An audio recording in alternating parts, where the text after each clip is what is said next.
Hey guys, welcome back to Dragon's Dogma 2. It's me, your faithful host, Let's Play Dark Souls HD. And I hope you don't mind one more episode of good old post-commentary paired with some nice music. It's gonna be the last time, I promise. Today's episode starts with me raining hellfire down on this ogre because I simply wanted him to suffer. Then I found this guy getting attacked by these poison harpies and asking for help.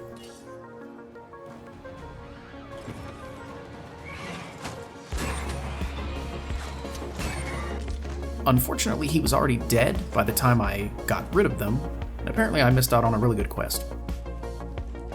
I decided that the ogre hadn't suffered enough, so we came down and finished him.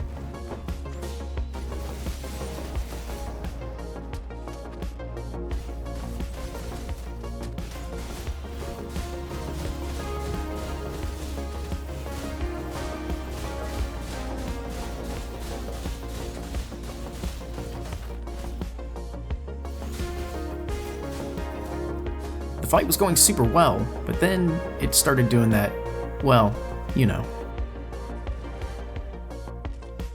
Then I found this dragon fighting a cyclops and was like, nope. This Griffin would not come down no matter what I did, so eventually I just started saying really mean things about his mother.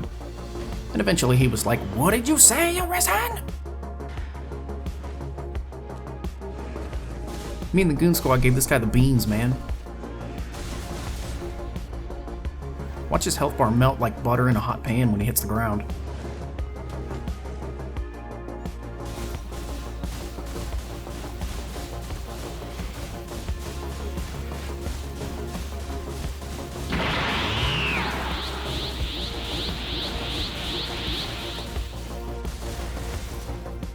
So of course he ran away after taking the worst ass beating of his life. Oh, you crazy bitch! Keep running!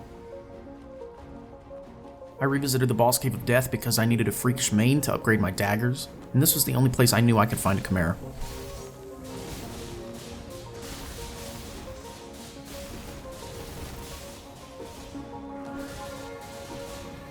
This was unfortunately a short-lived event because my game crashed. One thing to note about this cave is that the white doesn't seem to come back, but the skeletons do.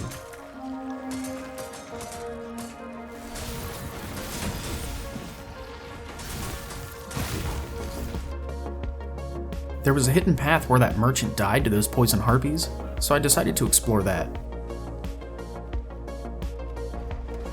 The first thing we ran into was this pack of goblins.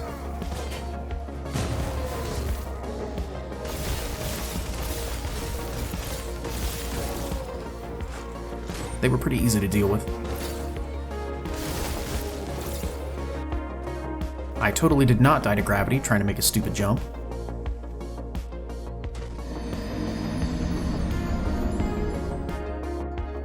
The hidden path eventually led to this small cave with these spiders, which was a lucky find because they dropped the spider venom sac, which I needed to max out my daggers. The end of the cave ended up having a Seeker's Token, and a chest with a really badass neck wrap, and a wakestone. The journey home was long, dark, and full of tough enemies, but before I knew it, I was finally back in town.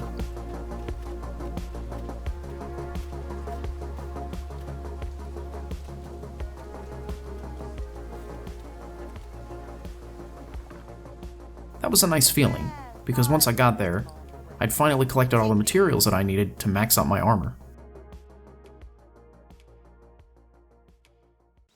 As satisfying as it finally was to max out my equipment on the thief, it didn't matter because I ended up making a new character and switching to the archer.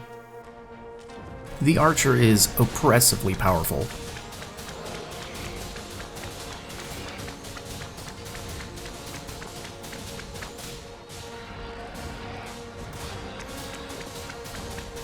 You wouldn't believe how much damage this class can do until you just start knocking arrows and watching everything die.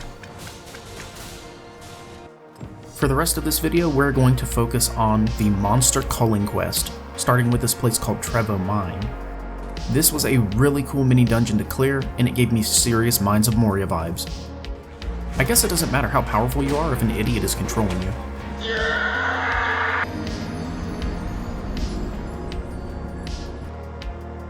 Trevo Mine was an easy clear, and now we're headed eastward for our second event. Of course, it was just small enemies fighting soldiers again, so it was an easy clear.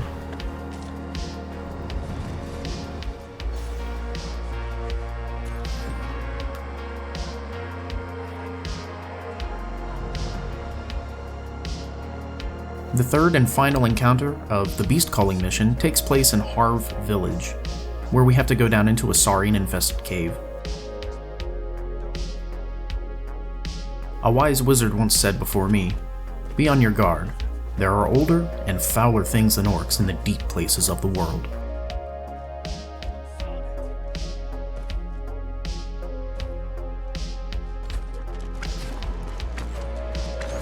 This cave was definitely more challenging than Trevo Mine, but there was no boss waiting at the end or anything like I thought there'd be.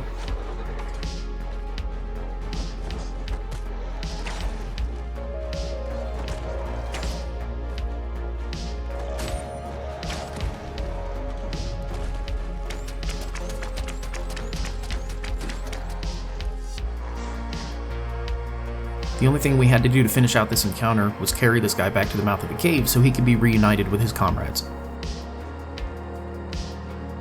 After reuniting that soldier with his squad, I went back into the cave to investigate, because it just felt like I was missing something. Sure enough, I made it to the final tunnel, and I was greeted by this eerie blue light. The first thing it reminded me of was the fallen city from Dark Arisen. Much to my disappointment, this ended up being a dead end, but there were some really good chests down here. After making sure I cleared the entire cave, I headed back to the surface, and there was some minor cleanup needed in the city. Goon Squad made short work of the stragglers.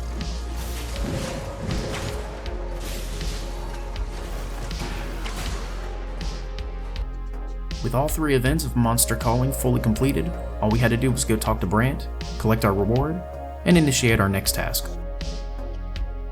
Right after that, I did get this quest to catch this guy and wrestle him to the ground for shadowing me.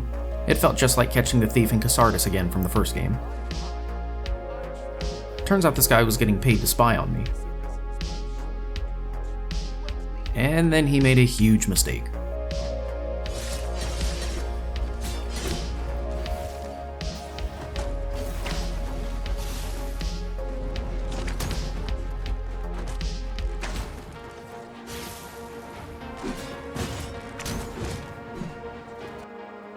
The dude ended up in the custody of Brant for interrogation, and the dialogue here suggests that there's going to be more spies just like him.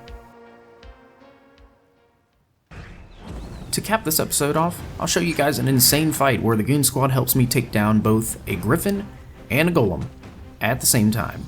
And I was down a man, and I still won. Enjoy, and I'll see you guys in episode 10.